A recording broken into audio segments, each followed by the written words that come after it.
Տաղանդավոր ու չափազանց բծախնդիր է թատրոնի եւ կինոյի դերասանուհի Նարինե Պետրոսյանը։ Ամեն ինչում իդեալականին ձգտող, իր 3 հրաշք դիստրիկտներին էլ հենց այդպես է դաստիարակում։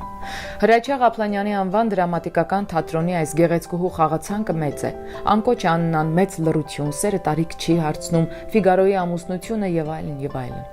Քիչ չեն նաեւ նրա կինոյի դերերը։ Մենք Նարինեի հետ նույն վարպետի, երջանկահիշատակ Արմեն Մազմանյանի դպրոցով անցած տարբեր սերունդների ուսանողներն ենք։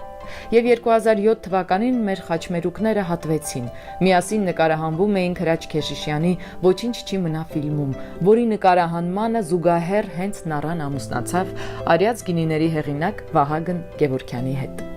Սերը այդպես է, գալիս է ու գինու պես վերցնում սիրտդ, հոգիդ, գիտակցությունդ։ Այնպես որ մեր մտերմությունն էլ գինու պես է, մի քիչ հնեցված, միշտ հաճելի, շատ սպասված եւ հարազատորեն թանկ։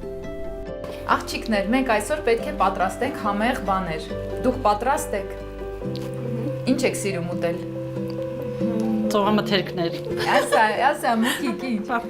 Նայած, քանի որ մենք շատ ենք սիրում ծովամթերքներ, ծովի հետ կապված ամեն ինչ, մենք որոշեցինք, որ գինու հետ լավ կլինի փորձել ձկնային կամ ծովամթերքային ինչ-որ բան պատրաստել։ Միայն կողմեմ, մանավանդ որ մենք արիացի սպիտակ գինիները չհասցրեցինք փորձել Գևորգյան Այլ ավարիտ կլինի փորձելու հենց սպիտակ գինին մանրածովախեցգետնի հետ։ Ընտիր, շրիմփ ենք պատրաստում։ Այո։ Համարյա պատրաստ է որ տեսնում եմ։ Կիսով չափ ես արդեն Թեթև շոքի խաշել։ Թեթև շոքի խաշել եմ, հիմա պետք է հասցնել ավարտին։ Ընտիր, մենք մենյուում ունենք նաև ձուկ, այո, սաղմոն ձուկ,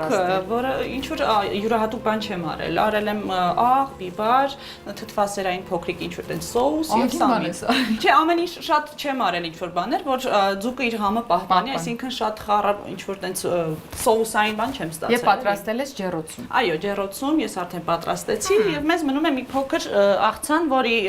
բաղադրիչները կիսով չափ պատրաստ են, պետք է ամեն ինչ իրար հետ համակցել ու նստել սեղանի Դե եկեք։ Ուրեմն աղջիկներ, պատրաստ ենք։ Տապակած ծովախեցգետին։ Ձեր հյուրերին հաստատ կարող եք հիացնել այս համեղ ուտեստով, ինչպես ես հաճույքով վայելեցի։ Ծովախեցգետինը պետք է թեթև խաշել, ջրին ավելացնելով կարմիր պղպեղ, աղ, դափնու տերևներ։ Եփելուց հետո ջուրը քամել, ծովախեցգետինը ձեթով ու սխտորի փոշով տապակել։ Մատուցելիս կարելի է ավելացնել բալզամիկ սոուս։